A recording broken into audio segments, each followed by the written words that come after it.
Hello and welcome to the Rask Network.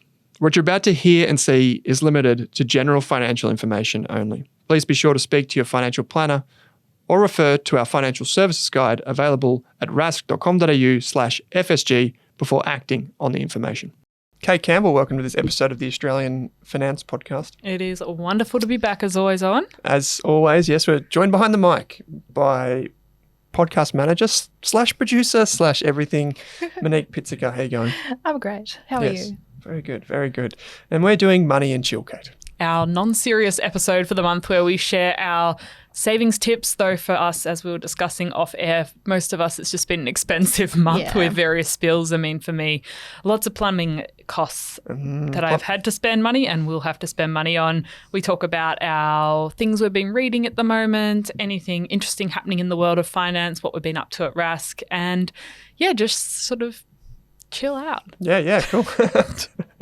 We like it. So it's a bit more relaxed. Shout out to... Who are we doing a shout out to?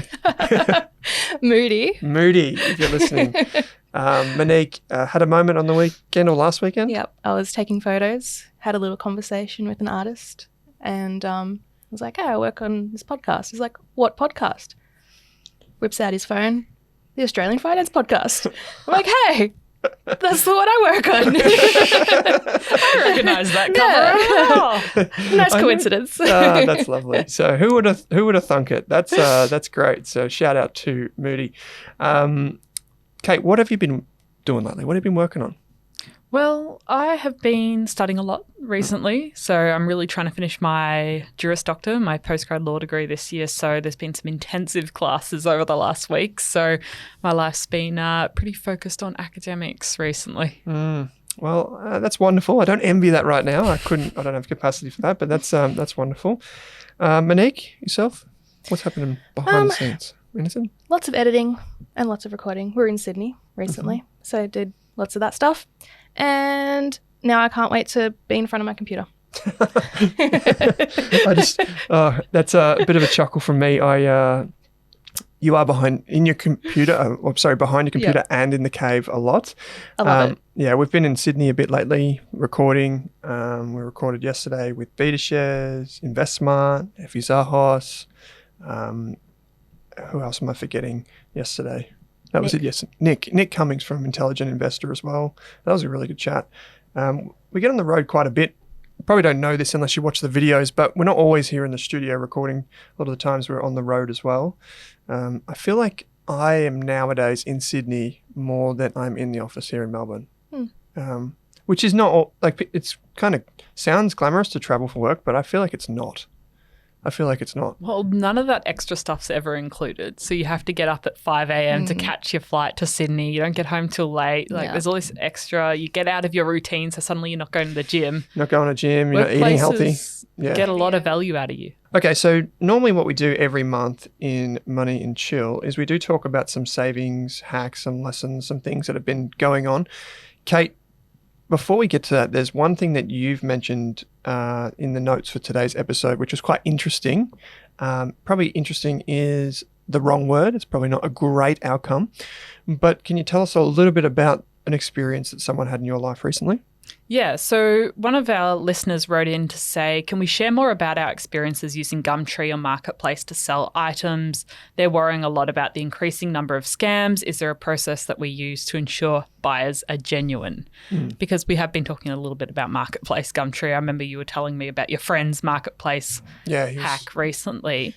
And I thought I would share because a lot of scams are happening. People, young, old, all levels of financial literacy are getting scammed. So it's worth having this conversation. So a close family member, this was a year ago now, was scammed when they sold a laptop online through Marketplace because it was like a PayPal, a doctored receipt was sent through. So it said the money would arrive in 1 to 2 days. It looked like it was all legit. So they posted the laptop and the money never arrived. And it was to a parcel locker. So it couldn't really be tracked down, and so tried all the avenues but ended up just losing the value of the laptop and not getting any money for it. So I think it's really important. I've been doing a little bit of Gumtree selling recently, just trying to clear a bit of furniture out, but there's always a lot of time wasters and people that don't respond, but it's usually someone that just says, they seem like they're genuine if they're saying, well, where is it? What's the item? When can I collect it? Can I collect it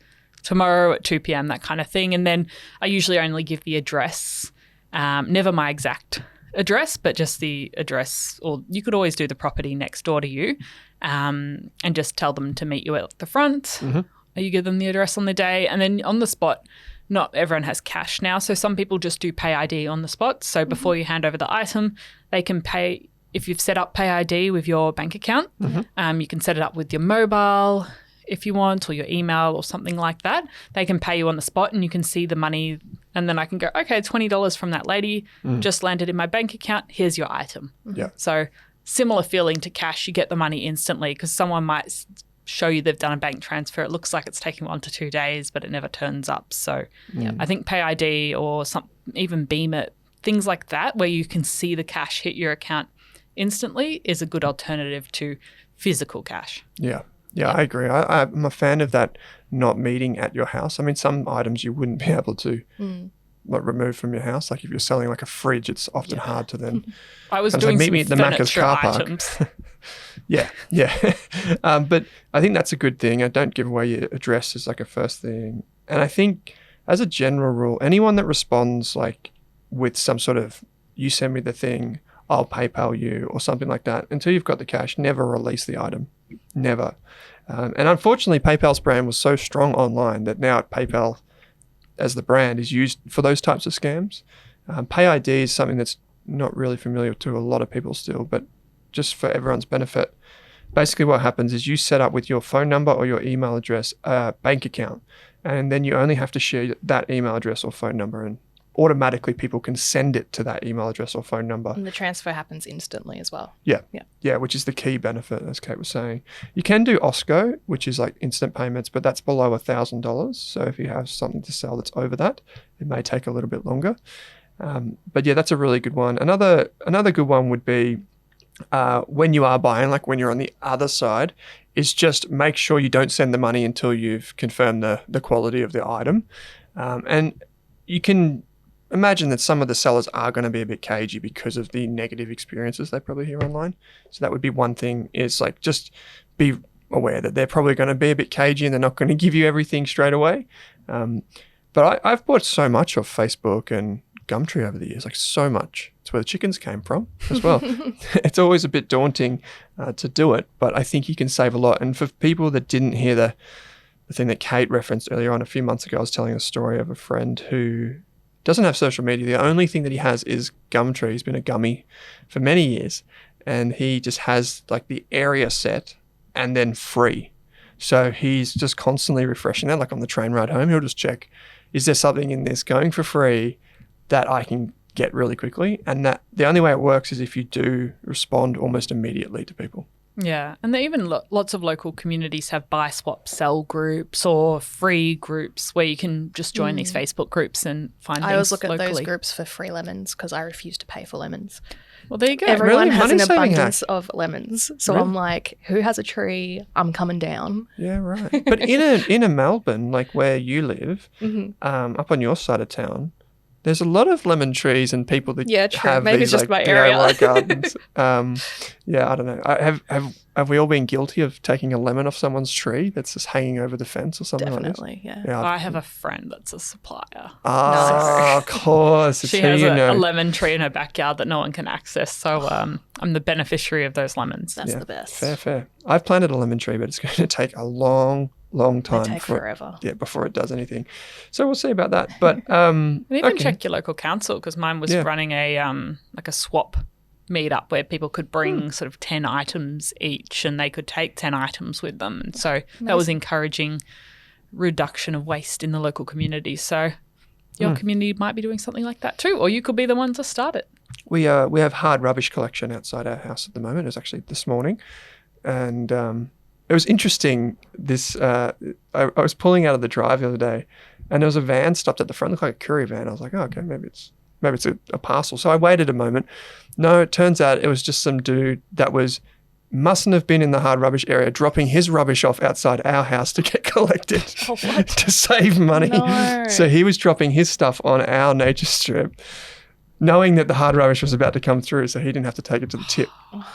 That'd be That's a bit annoying 'cause sneaky. hard rubbish don't collect everything. Yeah. Because there's a whole list of things they Yeah. won't take. And And so, don't you have to state how big of an area you're? You get there's a limit, but with this one, this is like the whole, suburb gets Okay. it at one go. It wasn't like a, so you were just doesn't it? chosen for some reason. he was just driving past and it's like, that person has nothing outside their house. Because some councils you have to book in a slot. Yeah, my one I have to book in. Nah, with this one, it's just everyone Oh, gets the okay. opportunity. And we have it every now and again. It's a really good opportunity to clean out. But by the same token, you got people that do go along and look for things. Yep. Like, I have a friend that always Oh, I scored some tracks really down cool hard rubbishes. bar stools the other day. oh, really? There's like green velvet bar stools, Of like course. gold medal for where your feet kind of sit, whatever you call that bit of the chair. Yeah. Like the best find of the year so far. Okay, interesting. Green velvet, you probably had Kate's eyes Yeah, darting across yeah. and you're like, what kind of green? Forest green? Forest. Okay, so we do share a few money-saving tips on the Money and Chill segment every month. Kate, you definitely have come most prepared this month. What have you got for us? So groceries have still been an ongoing challenge. Okay. I've ended up just doing click and collect at Coles because life got hectic, Yep. and that was one way that you could kind of stay on top of your groceries because you could see the sales and you could see what the price was adding up to, and if things had gotten a little bit crazy, you can always reduce or take a few things out of your cart. So that has helped a lot in terms of time and energy. Also recommending, to save money on buying lunches out, you have a gourmet sandwich at home. So instead of just throwing whatever's in the fridge together for lunch and going, oh, this is a bit sad, which was what I was doing, I make sure I get a feature ingredient, like ham from the butcher or halloumi. And so then I make a proper sandwich at lunch, and I feel Olive like paste. olive paste. Sun-dried tomato paste is also good. Yum. So you feel like you've gone out for a nice sandwich, but you're having it at home for a fraction of the price. And that is my trick to make your day a bit more exciting. I like this, Kate. I like this. Yeah, I mean, there is often a lot of stuff in your fridge that you just haven't used. And you can just kind of like reactivate. You can be like, okay, that thing's not going to perish, so I'll use that. I'll bring that to the table and just get creative. I actually gave Effie Zahos, and it'll come up on the podcast, so there's a bit of a spoiler on it, but I gave her the choice. She had a $10 budget, and I said to her, how do you spend it? Do you spend it on a bachelor's handbag or a lentil shepherd's pie? What would you guys take? So you got $10. Basically, that's the price of one of those hot chickens, which is the bachelor handbag, by the way. Yeah, Effie introduced me to that term. Yeah, and that's why you brought it up again, I'm guessing. Exactly. Yeah. So what would you take? Would you take the bachelor's handbag, the roast chicken, or would you take a lentil shepherd's pie, which you could probably make for under $10, to be honest? Well, I have had a lentil shepherd's pie, and it's pretty good Yeah. when I've made it Yeah. Yeah. with the mash on top. I'd probably go for the chicken. Really? Yeah. Yeah. It's simple. Yeah. Yeah. But then you wouldn't have anything with the chicken. You would just be eating. Effie did make a good point that they can only keep the chickens on the shelf for about 4 hours. So if you go, you go like kind of like the end of the roasting period, and then you get it for cheap.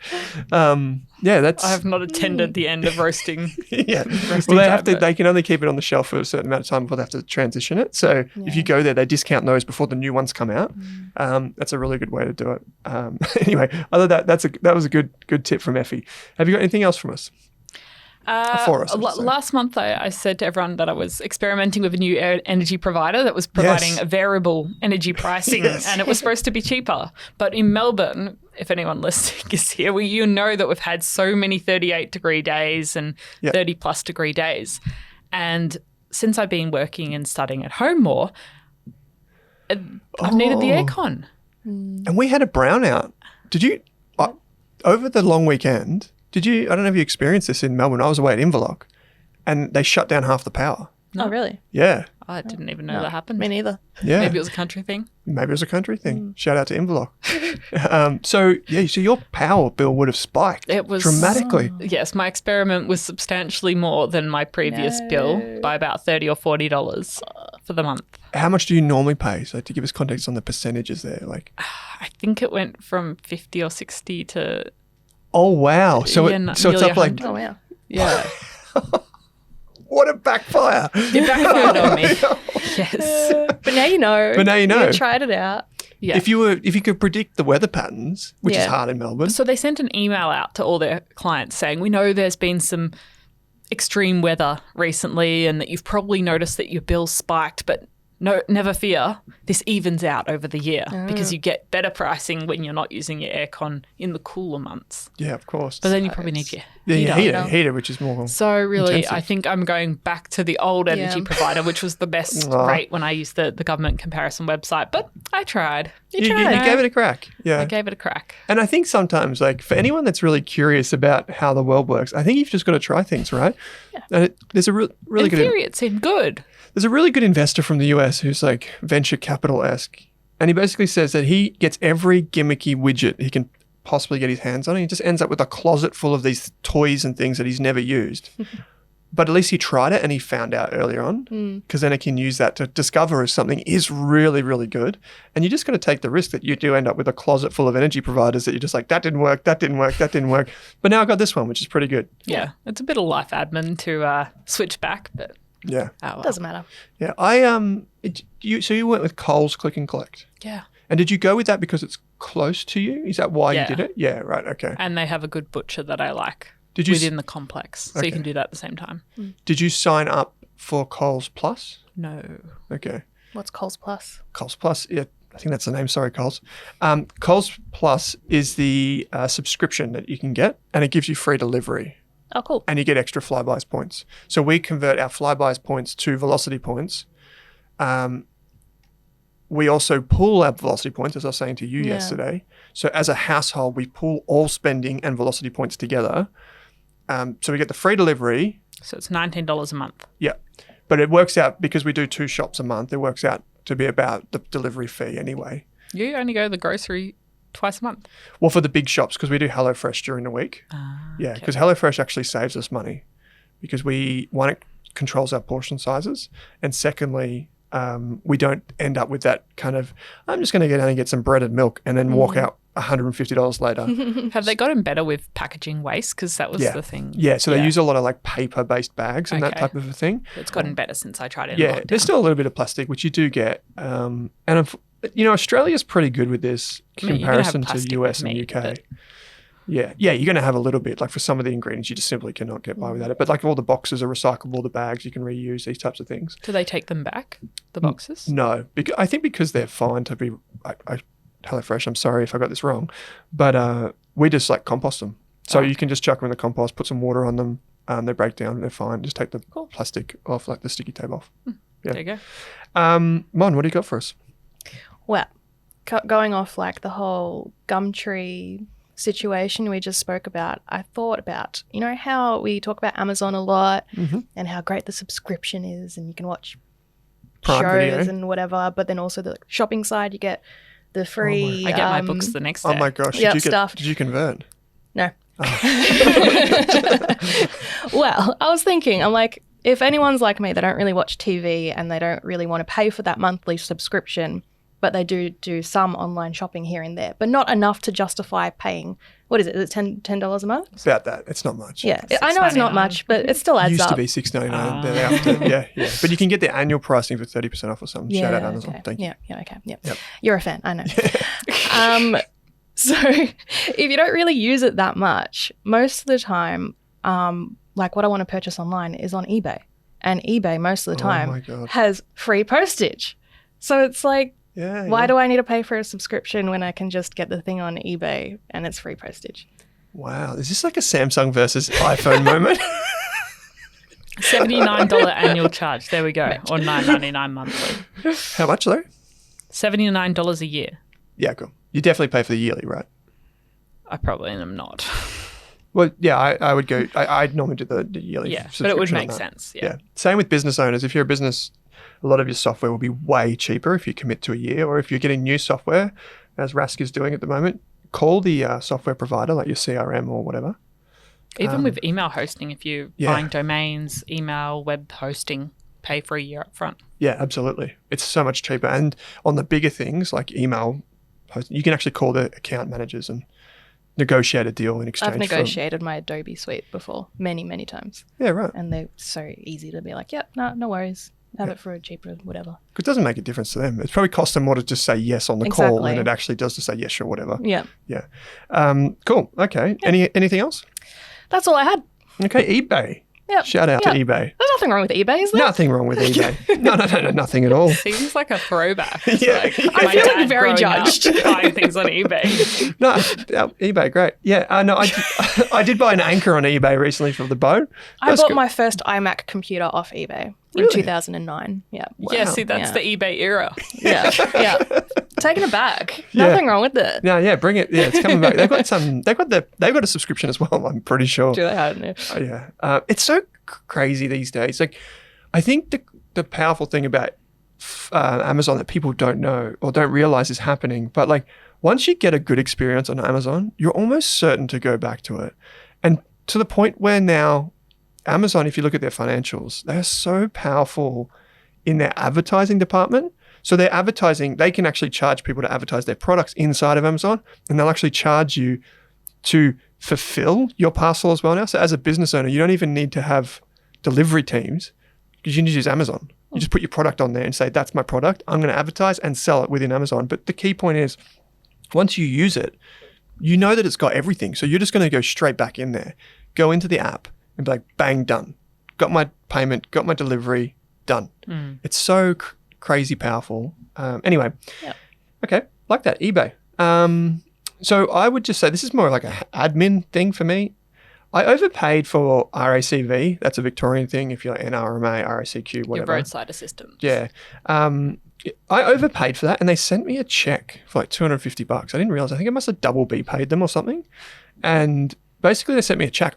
Normally, with my mail these days, I'm just like, it's all just kind of like whatever. If you don't check, you'll miss the check. Yeah, there you go. Okay, perfect. So yeah, cashing your checks is really important. Some people get them from like Medicare and these types of things. So check your MyGov as well. If you've got things like rebates and stuff outstanding, you can go and do that. Finally, this is not really a money saving hack. It's just like a time saving hack, which I'm all about. If you listened to Money and Chill last month, you would know that we talked about outsourcing. You were going to get a gardener. Going to get a gardener. We got the lawn mowing and all that sort of stuff, the weeds and all that sort of stuff done. Just need the hedges, a person for the hedges. So I'll probably use Airtasker for that. But we've also now got a robot vacuum. There was one coming through Aldi. Sorry, this is like a week or two late, but it always sells out. There was a robot that we got from Aldi, and I was just telling y'all how it works. It automatically comes on at 3:30 every day, and it just goes around the house, and the dogs just go nuts. They're like, "What is that thing?" The rabbit hasn't met it yet, so that would be interesting. But yeah, it just goes around the house and maps the house.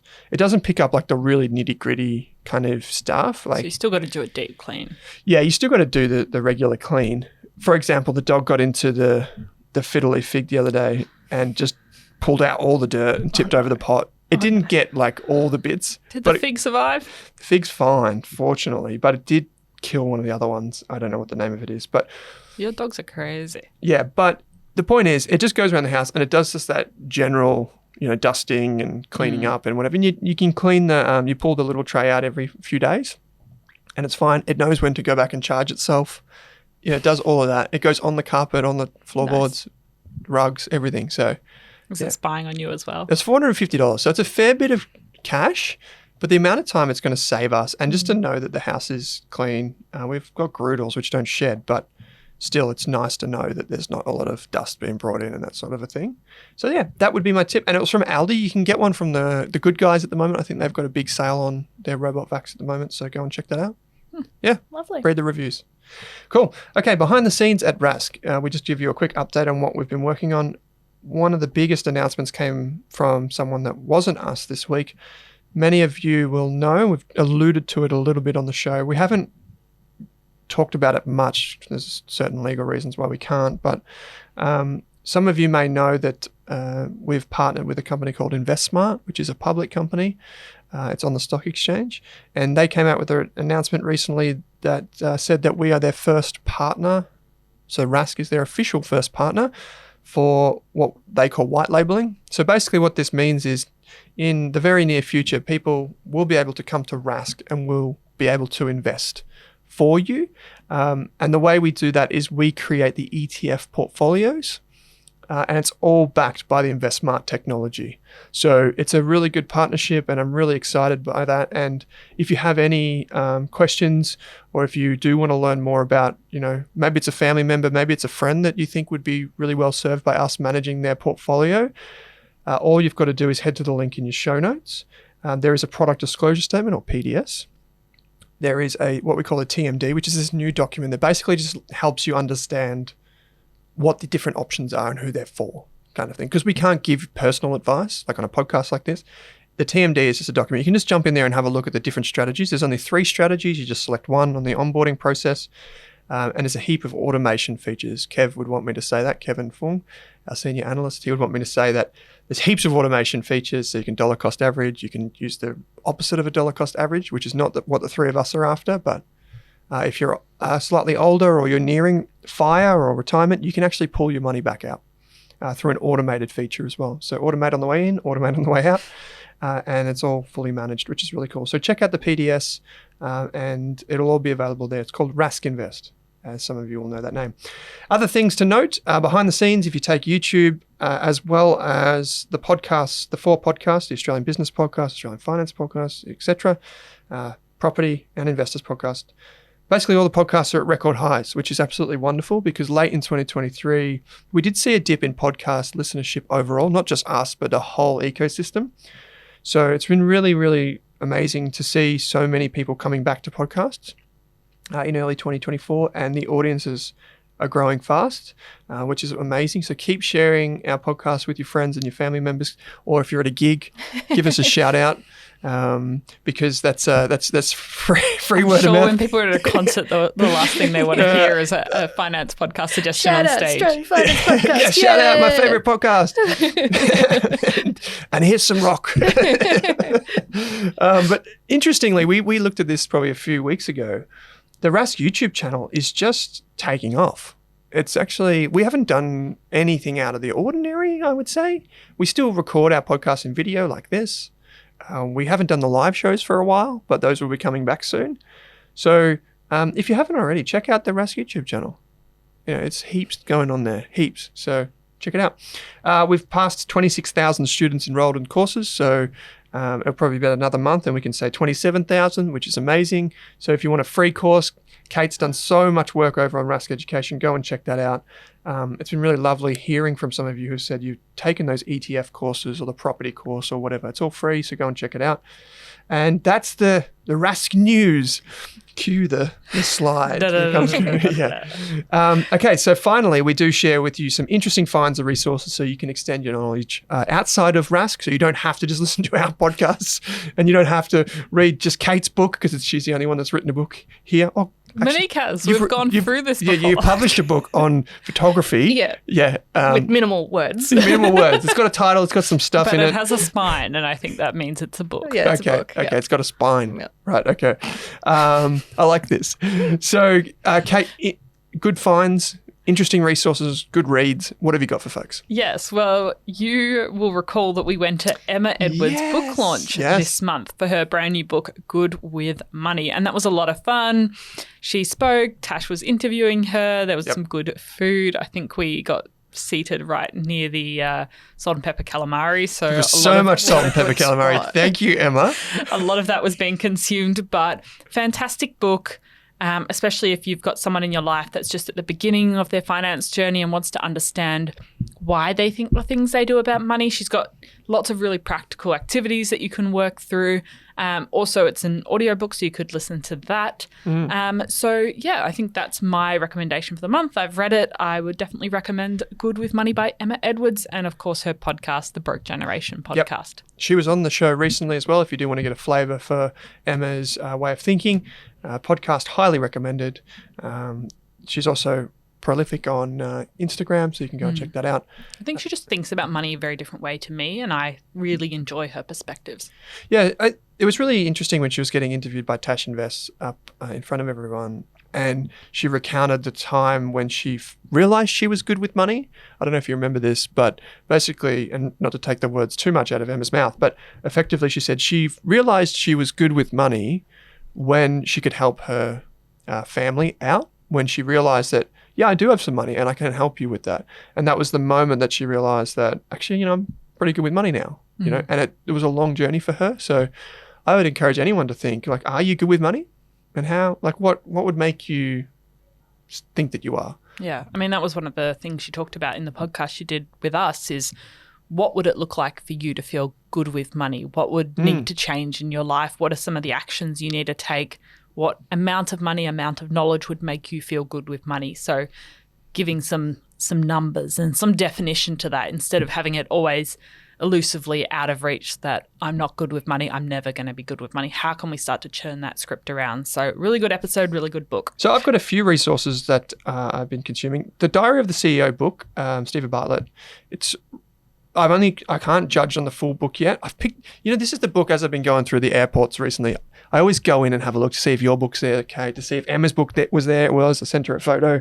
Evan's book was there. Everyone, who's appeared on the show, they just have their books there. And I always just go through and have a look. But this is a book that I've picked up a few times and just read the blurb a couple of times. Have you listened to his podcast? I've only listened to a couple of episodes. Yeah. He does some really good deep dives. He's a good question. Yeah. Thinker and asker. Yeah. Good podcaster, we'll say. Good podcaster. Good with the words. Yeah, but for those that don't know, Diary of a CEO is about conversations with people from all walks of life. So you've got like psychologists, obviously CEOs, chief marketing officers, founders, these types of people. And it's just really illuminating.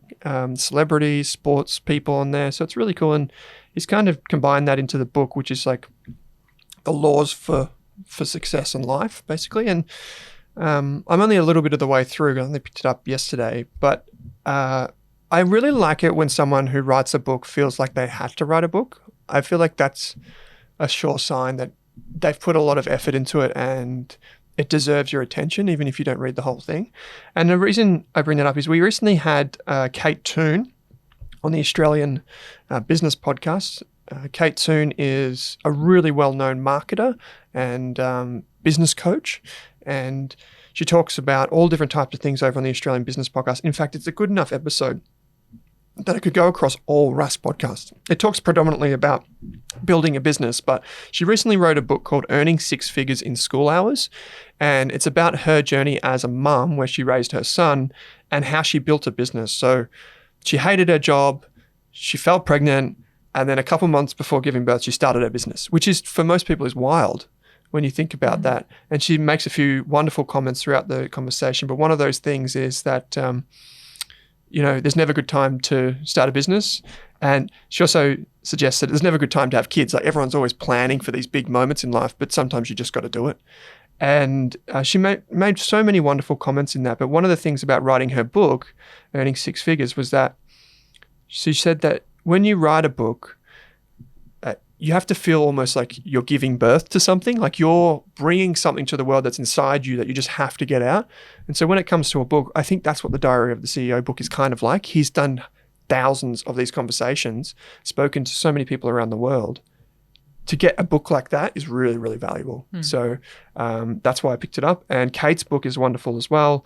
Anyone that has a business or you have a side hustle, go and listen to the Kate Toon episode on the Australian Business Podcast. It is seriously good. Like, it is. Sometimes we sit back Six here. Figures in School Hours? Yes. I think that's it. Yes, that's the one. It's by the same publisher as yourself, by Major Street Publishing.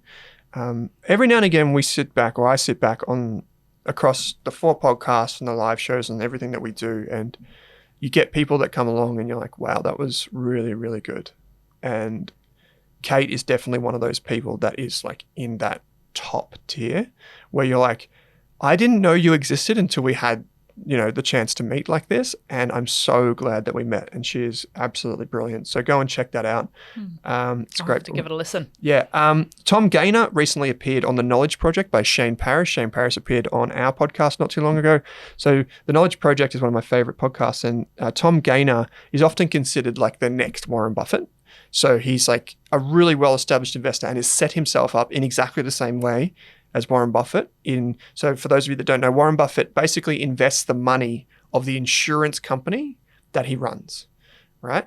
And Tom Gaynor, that's called Berkshire Hathaway for Warren Buffett. For Tom Gaynor, it's called Markel, and he's done the same thing. So he didn't start Markel, but he went into it and he's now the CEO, and he invests the same way. And he's probably got the best track record of anyone in the world over the past 20 or 30 years. And so he recently appeared on The Knowledge Project, and a few of the things that aren't investing related, which I thought I could bring to people, is that they talk about, Tom talks about this idea of being a satisfier, not an optimizer. So what that would mean is, what are you satisfied with in life? It's very different to saying like what's optimal for me. A lot of people search for optimal outcomes, like the best investment, the best ETF, the best brokerage platform, where you can just be satisfied. And he says that in many respects in his life, he's just satisfied.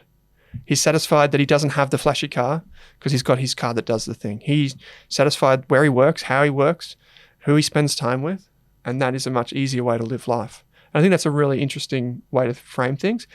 And Tom Gaynor was fortunate enough to spend a lot of time with Charlie Munger. For those people that don't know him, he's Warren Buffett's investing partner who passed away recently.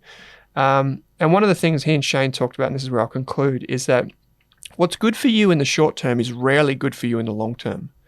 So what he talks about is, sometimes he gives some really good examples, but I'll give you one, which is that doing something for someone, when you can do something for someone, you should do something for someone. But the cost of that is that it takes time away from you and your priorities. And in the short term, that kind of is painful. So it's not a good thing for you. Like helping someone, going out of your way for a family member or a friend is not good for you. Really, it's not. But in the long term, it will pay off. Let's do the opposite of that. Let's invert it and say you don't help someone and you're not there for someone in your family or friendship group. In the long term, that will probably affect the relationship. And if we now transfer that to investing, the same can be true. If you look for investments that have gone up recently, or you think will go up in the next week, month, year, they're probably not the type of investments that you want to hold for the long term. And so a really good example of this, and I'm not going to be too controversial, so I'll go straight to the point, is Bitcoin. A lot of people think that's gone up recently. That's a good investment. I would think that that's not necessarily going to be a good long-term outcome for you or for society. There's these types of examples where we can apply these rules. And this episode with Tom from Shane is brilliant in giving you those frameworks and ways of thinking. So, yeah, that's it. Some good recommendations from this month on. Yeah. I actually had too much time on the planes this month. So, caused some mischief. Such good time to dive into things. Yeah. You just get so much time on. That's probably the one silver lining, right? Is that you get some time to spend on those types of things. Monique will have to let us know how she goes because the time we do our next Money and Chill, she'll be gone. This is true. Yes, you'll be on somewhere overseas. Will you be on a plane? No, you'll be there. I'll be there, yes. Yes, and you'll be maybe at Coachella, maybe not. I reckon it's Coachella time, yeah. Coachella time, Yeah. So wow, that's something to look forward to. Yeah. So all three of us have something that we're doing over the next few months. We're going somewhere, so we'll be sharing that with everyone coming up. There's a lot to discuss on the Australian Finance Podcast over the next month, but across all podcasts. So stay tuned. Monique, it's always a pleasure to get you in front of the camera, in front of the mic. So thank you for stepping out. Behind the mic. Is it behind the mic? Well, technically. The mic's in front of me right now. Yeah. Oh yeah. Okay. Fair enough. Okay. Well. Anyway. Yeah. Anytime. Welcome, and thank you again for joining us. And Kate, as always, thanks for joining me. Thanks for listening, everyone. Thanks for watching this video on the RAS Network. While you're here, don't forget to like and subscribe so you can get videos each and every day on business, finance, investing, and so much more.